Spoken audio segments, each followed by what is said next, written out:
गौरी दीदी जल्दी आइए, मेकअप वाली फिर से पूजा का दुपट्टा बिगाड़ गई। अरे धीरे बोलो, दुल्हन पहले ही नर्वस है। दीदी मेरा दिल बहुत फास्ट धड़क रहा है। शादी हो रही है, एग्जाम नहीं। रिया जरा मेहमानों को मिठाई भिजवा दे। माँ जी मैं अकेली कितनी जगह जाऊँ? आज शादी, आज काम से छुट्टी नहीं मिलेगी। गौरी की शादी में सब मिलकर बहुत अच्छे से मैनेज कर रहे थे। उसी दौरान रिया की नजर दूर खड़े एक आदमी पर पड़ती है जो लगातार पूजा को देख रहा था। दीदी वो आदमी कौन है? कौन? अभी यही था, ब्लैक कपड़ों में। शायद बारात वालों में होगा। रिया फिर पीछे देखती है पर वो आदमी गायब हो चुका होता है। फेरे शुरू हो जाते हैं। पूरा परिवार खुश था। तभी अचानक कुछ सेकंड के लिए बिजली चली जाती है। सब थोड़ी देर के लिए परेशान हो जाते हैं। लाइट वापस आते ही पूजा अचानक परेशान होकर इधर उधर देखने लगती है। मेरा छोटा बैग कहाँ है? कौन सा बैग? रेड वाला जो मेरे कमरे में था। उसमें क्या था? कुछ ज्वेलरीज और पेपर्स। अभी ढूंढते हैं। रिया और गौरी जल्दी से ब्राइडल रूम में जाती है लेकिन बैग कहीं नहीं मिलता। अगर वो बैग नहीं मिला तो बहुत बड़ी प्रॉब्लम हो जाएगी। थोड़ी ही देर में शादी ही हो जाती है। शादी के बाद पूरा परिवार पूजा को उसके ससुराल छोड़ने ट्रेन से जाने वाला था। प्लेटफॉर्म पर काफी भीड़ थी लेकिन उसी भीड़ में फिर वही आदमी दिखाई देता है। रिया धीरे से गौरी से कहती है, दीदी वही आदमी फिर दिखा। इस बार मैं भी देख रही हूँ। ये बार बार पूजा को ही क्यों देख रहा है? कुछ तो गड़बड़ है। इतने में ट्रेन आ जाती है। सब लोग जल्दी जल्दी सामान लेकर चढ़ने लगते हैं। दीदी वो भी इसी ट्रेन में चढ़ा है। अब मुझे भी डर लग रहा है। सब ट्रेन में आगे की तरफ बढ़ते हैं। फिर थोड़ी देर बाद ट्रेन चल पड़ती है। रिया तुम लोग आराम से बैठो, हम लोग अगले कोच में हैं। कुछ जरूरत हो तो कॉल कर देना। कुछ देर बाद सब खाना निकालते हैं और बातें करने लगते हैं। गौरी बहू तेरे हाथ के पराठे की खुशबू पूरे कोच में जा रही है। दीदी शादी के बाद पहली यात्रा कितनी अलग लग रही है ना? पूजा बार बार इधर उधर देख रही थी तो रिया नोटिस कर लेती है। तुम कुछ छुपा रही हो क्या? नहीं दीदी, क्या छुपाएंगे? इसी समय कोच के बाहर से कोई धीरे धीरे गुजरता है। रिया खिड़की से देखती है। वही आदमी दरवाजे के पास खड़ा होता है। रात हो जाती है। बाकी यात्री सोने की तैयारी कर रहे थे लेकिन पूजा बार बार घबराकर अपना फोन चेक कर रही थी। तभी उसके फोन पर अननोन नंबर से मैसेज आता है, जो चीज तुम लेकर जा रही हो वो हमारी है। क्या हुआ? कुछ नहीं। झूठ मत बोल, तेरे हाथ कांप रहे हैं। मुझे लग रहा है कोई हमारा पीछा कर रहा है। अच्छा शांत हो जाओ, कुछ नहीं होगा। तभी कोच में उनकी सीट के पीछे से किसी के कदमों की आवाज सुनाई देती है। कौन है वहाँ? जब वो ध्यान से देखती है तो उसे वही ब्लैक कपड़ों वाला आदमी दिखाई देता है। तुम?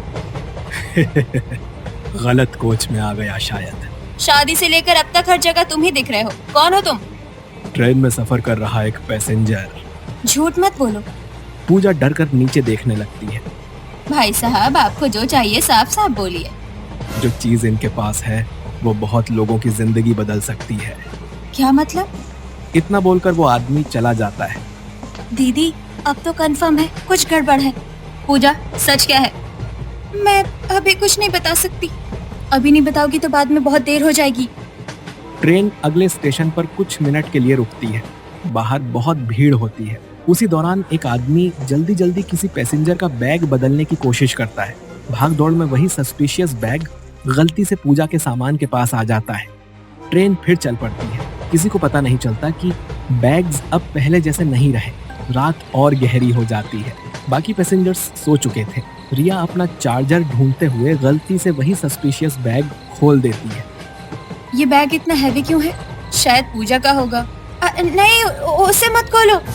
रिया ऑलरेडी जिप खोल चुकी थी। बैग के अंदर नक्शे, नकली पासपोर्ट्स, कोडेड पेपर्स और कुछ फॉरेन करेंसी होती है। तीनों के चेहरे का रंग उड़ जाता है। ये क्या है? ये तो पासपोर्ट है। हे भगवान, मैंने कहा था ना बहुत बड़ी प्रॉब्लम है। ये बैग यहाँ आया कैसे? तभी कैबिन के बाहर किसी के धीरे धीरे चलने की आवाज आती है। सब डर कर चुप हो जाते हैं। कोई बाहर है। लाइट्स बंद कर दो जल्दी। वो लोग हमें ढूंढ रहे हैं। पीछे से किसी की शैडो दिखाई देती है लेकिन उनके पास कोई नहीं आता। इसी कश्मकश में अगली सुबह हो जाती है जहां उनके पास ही एक आदमी उनके सामने वाली सीट पर आकर बैठता है। वो खुद को बिजनेसमैन बताता है, लेकिन उसकी हर हरकत अजीब सी लगती है। गौरी नोटिस करती है कि उसकी नजर बार बार उसी बैग पर जा रही है। हेलो लेडीज, मैं विक्रम मल्होत्रा। हमें इंटरेस्ट नहीं है जानने में। आजकल लोग फ्रेंडली नहीं रहे। वैसे आप लोग कहाँ जा रहे हैं? ससुराल। अच्छा, सामान का ध्यान रखिएगा, आजकल चोरी बहुत होती है। इतना बोलकर वो आदमी हल्का मुस्कुराता है।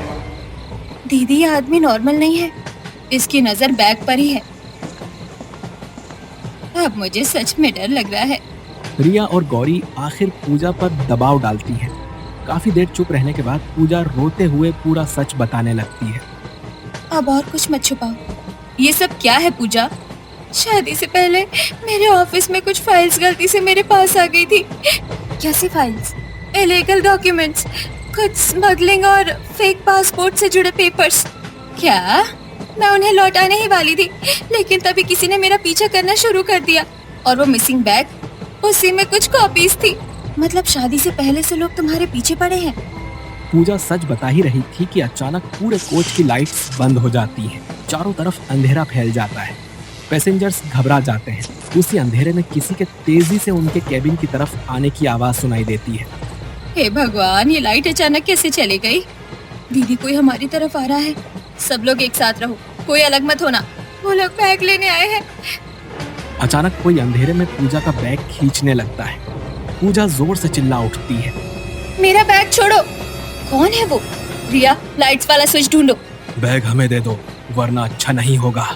पहले सामने तो आ। तभी इमरजेंसी लाइट जल जाती है। सबकी नजर सामने खड़े उसी सस्पिशियस बिजनेसमैन पर जाती है। उसके साथ दो और आदमी होते हैं। हम सिर्फ अपना सामान लेने आए हैं। तो चोर की तरह अंधेरे में क्यों आए? और ये फेक पासपोर्ट्स भी तुम्हारे ही है ना? रिया, गौरी और पूजा जल्दी से सीट छोड़कर कॉरिडोर में आ जाती है। अब उन्हें समझ आ चुका था कि मामला बहुत बड़ा है, लेकिन सबसे बड़ी परेशानी ये थी कि उन्हें नहीं पता था कि ट्रेन में किस पर भरोसा करें। मैंने कहा था ना, वो लोग डेंजरस है। अब तक तो मुझे लगा था कोई सिंपल चोरी का मामला है, लेकिन अब देख के ऐसा लग रहा है जैसे ये लोग इंटरनेशनल स्मगलिंग रैकेट से जुड़े हैं। हे भगवान, हम किस मुसीबत में फंस गए। उसी समय रिया अपने पति रोहन को फोन करती है। रोहन, जल्दी करो, कोच में आओ। क्या हुआ? फोन पर नहीं बता सकती, जल्दी आओ। लेकिन तभी नेटवर्क चला जाता है और कॉल कट हो जाता है। गॉड, अब सिग्नल भी नहीं है। हमें खुद ही कुछ करना पड़ेगा। उधर दूर खड़ा वही ब्लैक कपड़ों वाला आदमी सब कुछ ऑब्जर्व कर रहा होता है।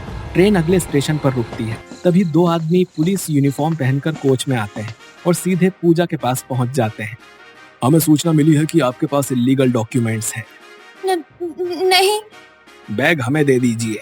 रिया ऑलमोस्ट बैग देने ही वाली होती है, लेकिन तभी गौरी उन दोनों को ध्यान से देखती है। रिया, बैग मत देना। क्यों? असली पुलिस आईडी ऐसी नहीं दिखती। इतना सुनते ही दोनों फेक पुलिस वाले अचानक बैग छीनने की कोशिश करते हैं। भागो दीदी, बचाओ। तीनों महिलाएं बैग लेकर अलग अलग कोचेस की तरफ भागने लगती हैं। पीछे स्मगलर्स उनका पीछा कर रहे होते हैं। पूरी ट्रेन में शोर मच जाता है। दीदी, जल्दी पूजा को संभालो, मुझसे भागा नहीं जा रहा। इधर दूसरे कोच में बैठे अर्जुन, रोहन और करण शोर सुनकर बाहर निकलते हैं। ये आवाज रिया की थी। कुछ गड़बड़ है। पूजा, स्मगलर्स अब बहुत करीब पहुंच चुके थे। बैग हमें दे दो। पहले पकड़ तो लो। उधर टीटी का कैबिन है। तीनों किसी तरह टीटी मिश्रा जी के कैबिन तक पहुंच जाती हैं। अरे क्या हुआ? पुलिस बुलाइए, ट्रेन में स्मगलर्स है। इतने में अचानक असली आरपीएफ ऑफिसर्स ट्रेन में आ जाते हैं। उनके साथ वही ब्लैक कपड़ों वाला आदमी भी होता है। सब शॉक हो जाते हैं। तुम? रिलैक्स, मैं क्रिमिनल नहीं हूँ। तो फिर कौन हो? Undercover RPF officer. मतलब आप हमारा पीछा कर रहे थे? हाँ, क्योंकि अननोइंगली तुम्हारे पास इस स्मगलिंग रैकेट्स के प्रूफ्स आ गए थे, और इस प्रूफ से हम अब तक जितनी भी लड़कियां बाहर स्मगलिंग की गई हैं उन्हें बचाकर वापस ला सकते हैं। यहाँ तक कि नकली करेंसी और विमेन बॉडी पार्ट्स तक की स्मगलिंग इन डॉक्यूमेंट और प्रूफ की सहायता से हम रोक सकते हैं। मुझे डर था कि ये प्रूफ कहानी गलत हाथों में दोबारा ना पड़ जाए, इसीलिए मैं इनके पीछे तुम्हें सुरक्षा दे रहा था। पर कुछ देर के लिए मेरी नजर के हटी वो गुंडे तुम्हारे पीछे पड़ गए। आप बिल्कुल सही कह रहे हैं। मैं भी जब अपने ऑफिस में इस फाइल को डिटेल में पढ़ी थी, तब मुझे पता चला कि आज तक गायब हुई लड़कियां आखिर गई कहाँ। और भी कई सारे बड़े मामलों के चिट्ठे हैं इसमें। अच्छा, तो अब अच्छे से समझ में आया कि आखिर इस फाइल को छीनने के चक्कर में ये लोग हमारी जान तक के उतारू क्यों थे। उधर बाकी स्मगलर्स भागने की कोशिश करते हैं। अब भाग कहाँ रहे हो? मेरी फैमिली को डराया है तुम लोगों ने। पूजा को हाथ लगाने की कोशिश भी मत करना। कुछ देर की फाइट के बाद सारे क्रिमिनल्स पकड़े जाते हैं। सुबह हो चुकी थी। पूरा कोच अब शांत था। सभी पैसेंजर्स तीनों महिलाओं की बहादुरी की तारीफ करते हैं। अगर ये तीनों ना होती तो क्रिमिनल्स भाग जाते। मेरी बहू और बेटी आज सच में शेरनी निकली। अगर गौरी दीदी और रिया मेरे साथ ना होती तो मैं टूट जाती। अरे अभी तो तेरी शादी हुई है, इतना जल्दी हार नहीं मानने देते। परिवार साथ हो तो मुश्किल सफर भी आसान हो जाता है। राघव, अर्जुन और करण अपनी अपनी पत्नियों की तरफ गर्व से देखते हैं। ट्रेन अपनी मंजिल की तरफ बढ़ती रहती है और तीनों महिलाएं खिड़की के पास बैठकर मुस्कुरा रही होती हैं।